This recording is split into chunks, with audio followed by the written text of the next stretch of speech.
सोचो, जिस लड़के को पूरा देश पप्पू कह के हंसता था, आज वही लड़का लोगों की नजरों में पीएम मटेरियल बन चुका है। Sorry sorry sorry sorry sorry यकीन मानो ये कहानी किसी फिल्म से कम नहीं है। तो आओ राहुल गांधी की ये पूरी जर्नी समझते हैं। Rahul Gandhi this is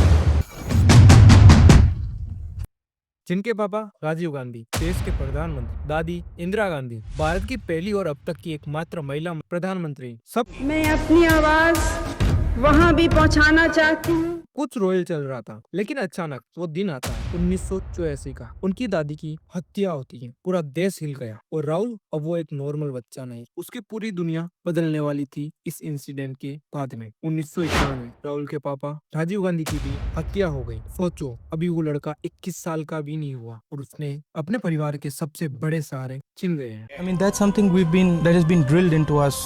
First by my grandmother, then by my father. There's nothing euphoric about this. Security risk इतना बड़ा था कि उन्हें अपना नाम तक बदलना पड़ा। अब अपना राहुल गांधी बन गया था राहुल विंसी। असल में राहुल पॉलिटिक्स में आना ही नहीं चाहते थे, लेकिन लेगेसी इतनी बड़ी थी कि उनको इस चीज में खींच ही Said pretty clearly in my speech, if the Congress party so chooses, and the Congress party wants me to do anything for them, I'm happy to do that. 2004 Amethi से पहला चुनाव लड़ा और तगड़ी जीत के साथ कांग्रेस की सत्ता में आई। लेकिन राहुल ने अपनी मां सोनिया गांधी को पीएम नहीं बनने दिया, क्योंकि उन्हें डर था कहीं राजीव गांधी और इंदिरा गांधी की तरह फिर वही ट्रेजेडी ना हो जाए। इसलिए इस बार मनमोहन सिंह प्रधानमंत्री बने। राहुल गांधी पूरी तरह से सोनिया गांधी के प्रधानमंत्री बनने के खिलाफ थे। उन्हें डर था कि उनकी दादी और पिता की तरह उनकी मां भी अपनी जान गंवा बैठेंगी।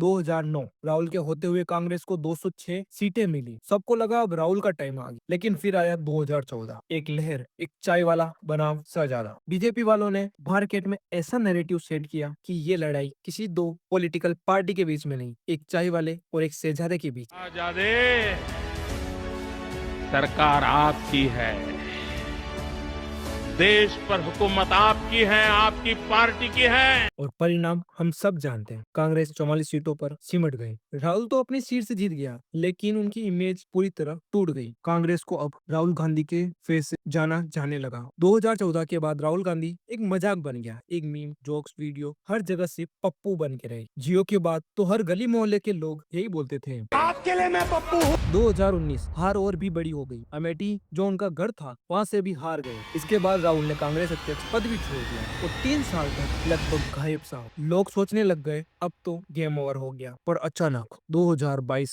राहुल गांधी ने एक ऐलान किया, हम करेंगे भारत जोड़ो यात्रा, कन्याकुमारी से लेकर कश्मीर। ये यात्रा 3570 किलोमीटर की थी, जिसमें राहुल गांधी पैदल चलकर लोगों से मिलने जा रहे थे। शुरू में लोगों ने मजाक उड़ाया, फिर ड्रामा शुरू हो गया। मीडिया ने भी खास ध्यान नहीं दिया, लेकिन जैसे जैसे यात्रा आगे बढ़ी, लोग जुड़ने लगे, राहुल का लुक बदलने लगा, बातें बदली और सबसे बड़ा उनकी सीरियसनेस दिखने लगी। यात्रा खत्म होते ही राहुल बोले, वो राहुल गांधी अब मर चुका, आपके सामने अब जो राहुल है वो कोई और है। और सच कहूँ, यही मोमेंट था टर्निंग पॉइंट। गांधी आपके दिमाग में है, मैंने मार दिया उसको, गया वो।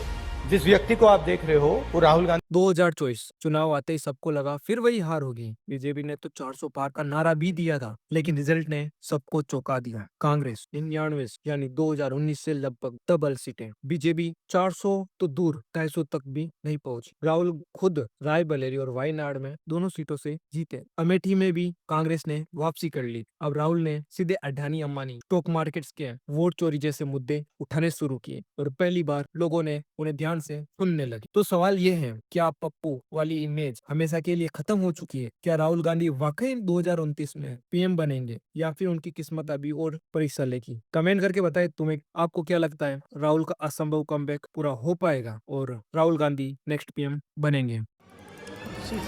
This is